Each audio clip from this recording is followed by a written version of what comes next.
오늘 레오의 책 읽는 밤 여러분께 읽어드릴 책은 10대 인생을 바꾸는 성교육 수업입니다. 저자 나무, 펴낸 곳은 미다스 북스입니다. 저자 소개를 해드리면요. 나무라는 필명은 땅속 깊이 뿌리를 내리며 홀로 서는 나무처럼 나답게 성장한다라는 뜻이라고 합니다. 제주에서 교사로서 중학생들과 매일 소통하고 있으며 학생들이 홀로 서기를 할 수 있도록 돕는 일을 사명이라 생각하고 있습니다. 동시에 작가, 강연가로 활동하며 교직원, 학부모, 성교육 강사들을 만나고 있습니다. 그럼 책 속으로 들어가 보겠습니다.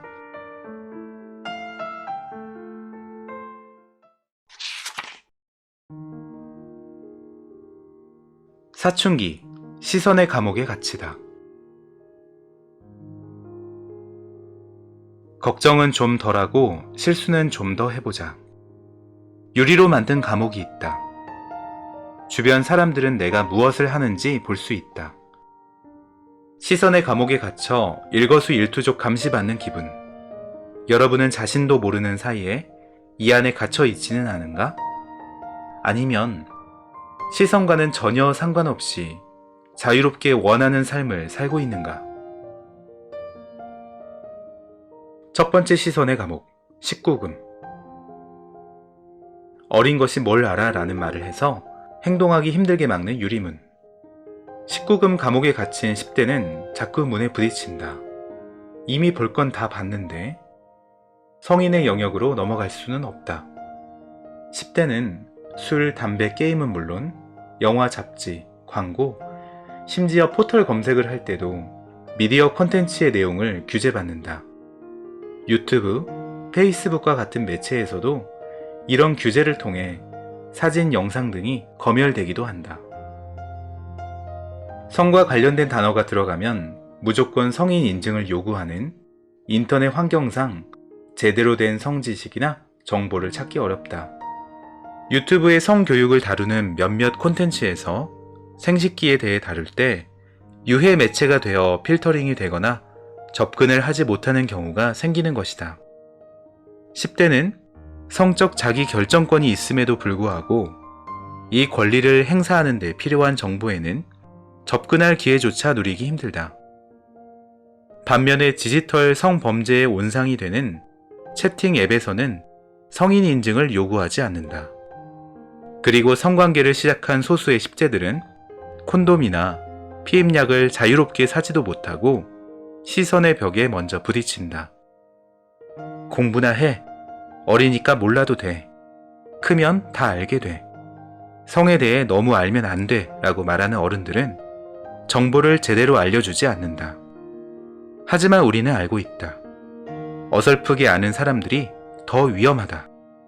자극적이고 선정적인 세상은 유리 너머 계속 보이지만 제대로 된 정보를 얻기 힘든 아이러니 속에서 10대들은 오늘도 유튜브를 튼다.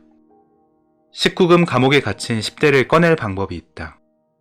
주변 환경을 안전하게 만드는 것이다. 그동안 방관자처럼 지켜보고 있었다면 이렇게 해보자. 사춘기 아이들과 함께 대화를 나누고 제대로 된 정보를 알려줘야 한다. 어른이 먼저 유리문을 열고 들어가 아이들에게 말을 건네야 한다.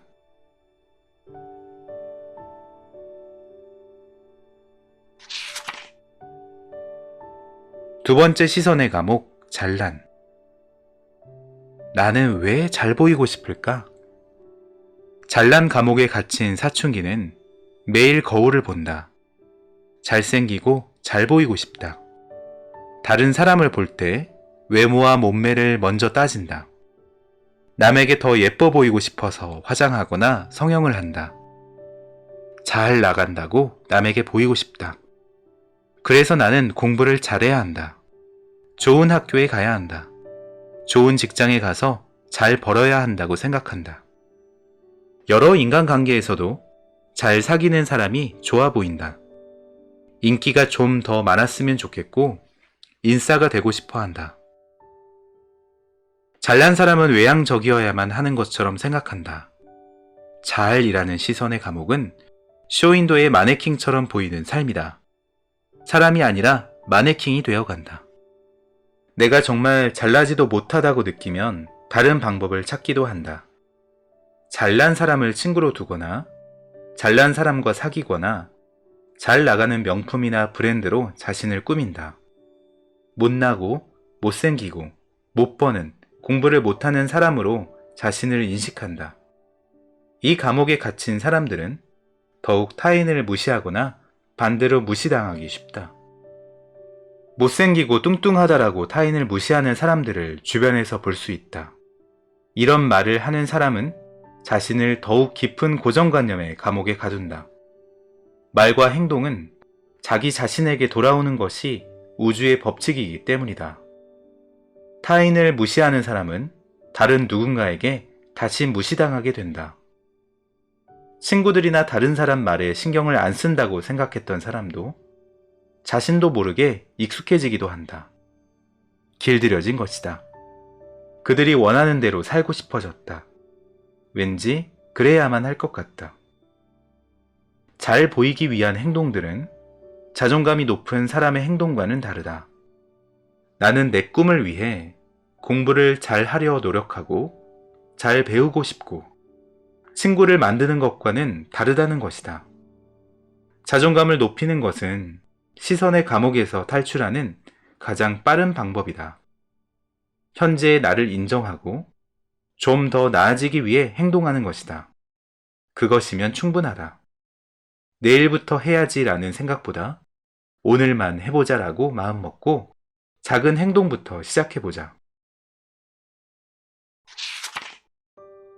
세 번째 시선의 감옥, 내 맘대로.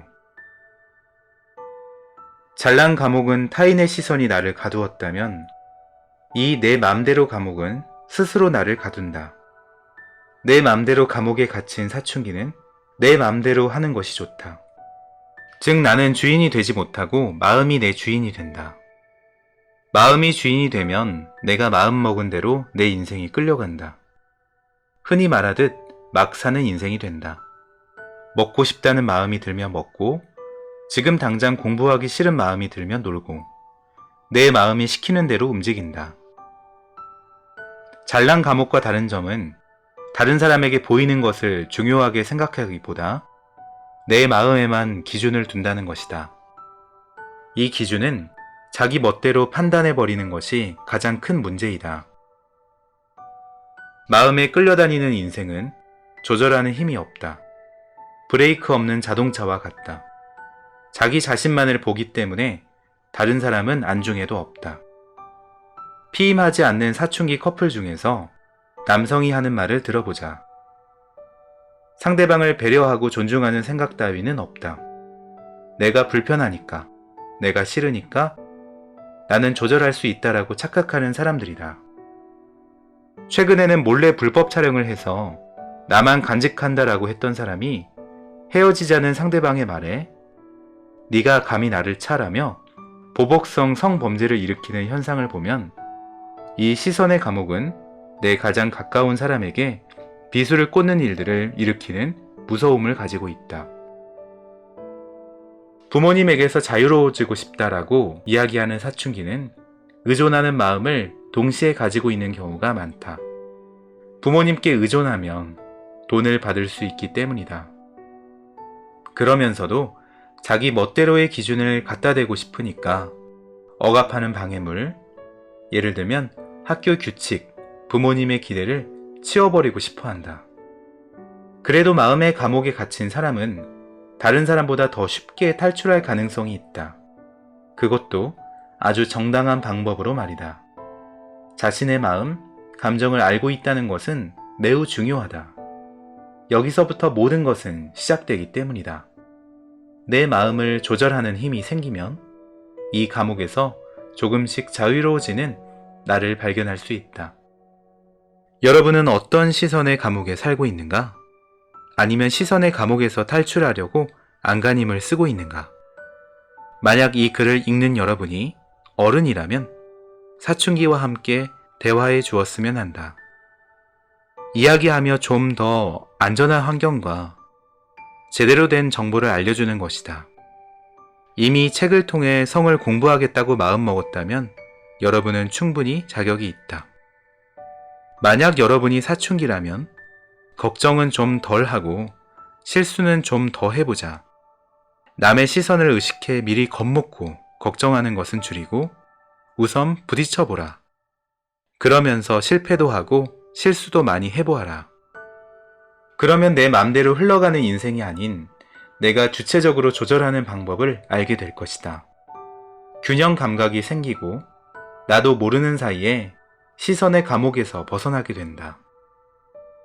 시선의 감옥에서 벗어나는 일은 쉽지 않다.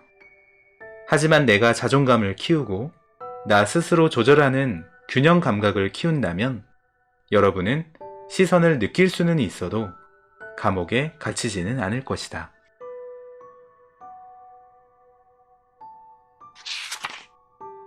우리가 모르는 진짜 성 이야기. 스킨십은 어떻게 준비해야 하나요? 스킨십을 준비하는 5가지 방법은 연애할 때 내 기준을 확실하게 세우는 것이다. 핵심은 내가 준비하고 내가 선택하는 스킨십이어야 한다. 첫째, 평소에 내 느낌을 살펴보는 연습을 충분히 해야 한다. 그래야 잘 표현할 수 있다. 나는 손잡는 걸 좋아하고 아직 키스는 부담스럽다처럼 평소 내 느낌을 알아채고 상대방에게 표현할 줄 알아야 한다. 나는 오늘은 손잡기 싫어처럼 매번 바뀌는 감정도 자주 표현한다. 둘째, 내가 스킨십을 하고 싶다면 먼저 물어봐야 한다. 오늘 너랑 손잡고 걷고 싶어. 넌 어때? 라고 물어보면서 먼저 손을 내밀자. 이건 절대 창피한 게 아니다. 또 남자가 이렇게 이야기해주면 나를 더 존중해주는 기분이 들어서 더 달콤하다. 작은 스킨십부터 물어보는 연습이 필요하다. 셋째, 나도 스킨십을 원할 때만 동의한다. 내 표현을 존중할 수 있는 사람이 진짜 괜찮은 사람이다. 지난번에는 뽀뽀했지만 오늘은 싫을 수 있다. 그걸 이해할 수 있도록 평소에 대화하는 것도 중요하다. 그런 장면이 우연히 나왔을 때 이야기할 수도 있다. 넷째, 내가 생각할 시간이 필요할 때 기다려주라고 말한다. 이때 기다려줄 수 있는 사람인지 살펴봐라. 평소에 이렇게 상대방에게 말한다. 나는 당황하면 생각할 시간이 필요해. 기다려주라고 말하면 이해해줬으면 좋겠어. 나를 사랑한다면 기다려줄 것이다. 다섯째, 내가 싫다고 했는데 상대방이 존중해주는지를 알고 있어야 한다. 존중하지 못하는 사람이라면 헤어져도 좋다. 이것은 상대방이 싫다고 했을 때 나에게도 해당한다. 그리고 내가 싫다고 하는 것을 내숭처럼 생각하지 않도록 평소에 싫은 것은 싫다고, 좋은 것은 좋다고 표현하는 것이 좋다.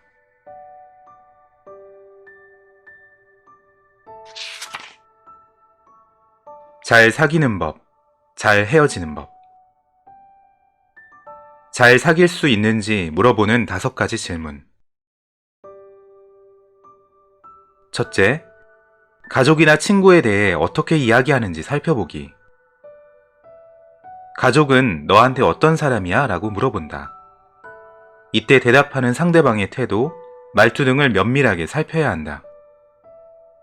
질문에 대한 내 대답은 우리 엄마는 혼자서 남매 키우려고 열심히 살아. 욕도 잘 쓰지만 요즘은 칭찬하려고 많이 노력하시지 라고 말할 것 같다. 말하기조차 싫어하는 태도를 보이거나 가족, 친한 사람을 부정적으로 표현하는지 평소에 봐야 한다.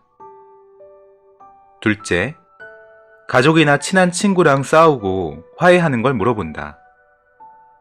엄마와 싸우면 어떻게 풀어라고 질문할 수 있다. 나라면 엄마랑 싸우면 무조건 피해. 좀 진정돼서 돌아오면 괜찮아져 라고 대답할 것이다. 화해하는 걸 알면 관계를 어떻게 생각하는지 볼 수 있다. 그리고 나와 싸워도 어떻게 화해하는지 생각해 볼 수 있다.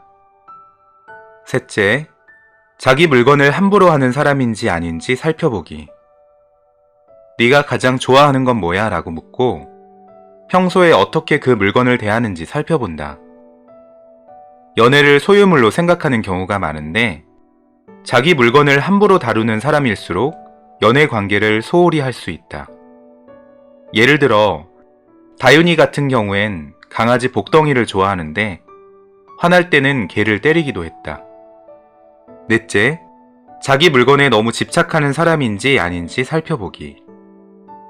네가 가장 아끼는 물건이 없어지면 어때라고 물건에 집중해서 물어보고 이 물건을 대하는 그 사람의 반응을 살펴본다. 너무 집착하는 게 강하면 우리 관계에 대해서도 집착할 수 있다. 나는 폰이 없으면 불편한 정도였는데 다윤이는 계속 신경질 내면서 불안해해서 싸운 적이 있었다. 다섯째, 존중할 수 있는 거리를 유지하는 사람인지 살펴본다. 네가 만나자고 했는데 내가 미리 약속이 있었어. 그럼 너는 뭐라고 할 거야? 라고 물어본다. 사랑도 여러 가지 관계 중 하나인데 나의 다른 관계를 못하게 하면서 오로지 자기와의 관계를 맺도록 한다면 그 사람은 존중할 거리를 유지하지 못하는 사람이다. 일정 거리도 없이 서로 밀착된다면 반드시 문제가 생긴다.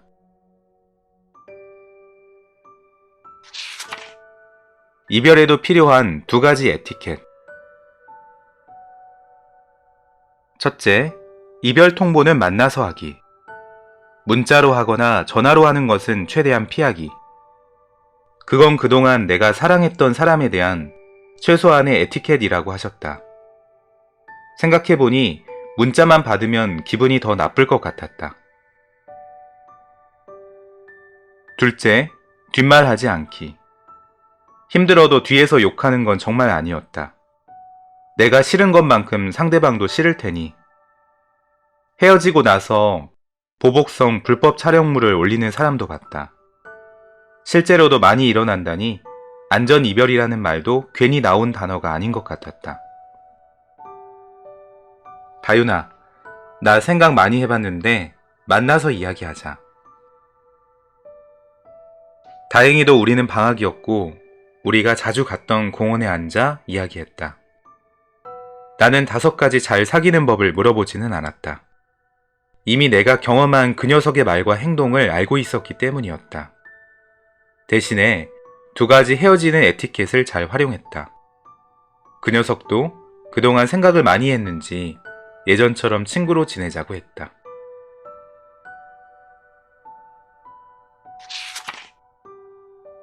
꼭 알아야 할 3가지 성교육 실천법. 첫째, 나답게 성장하기. 이는 꿈의 지도를 만들어 나다운 꿈을 찾는 성장 여행을 하는 것입니다. 둘째, 공감 대화하기. 감사 일기를 매일 쓰며 나답게 공감하는 대화를 하는 것입니다. 셋째, 서로 존중하기. 나를 존중하고 상대방의 거절을 존중하는 대화를 하는 것입니다. 성교육은 자기 자신을 돌아보는 여행이다. 이렇게 저자는 말하고 있습니다.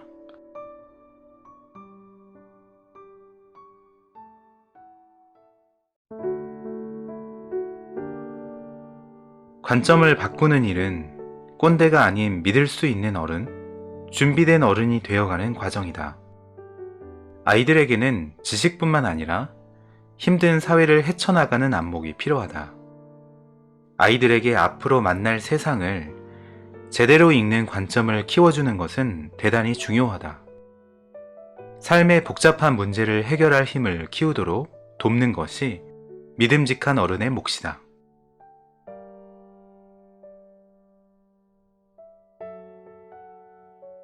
레오의 책 읽는 밤, 여기까지 10대 인생을 바꾸는 성교육 수업을 같이 보았습니다.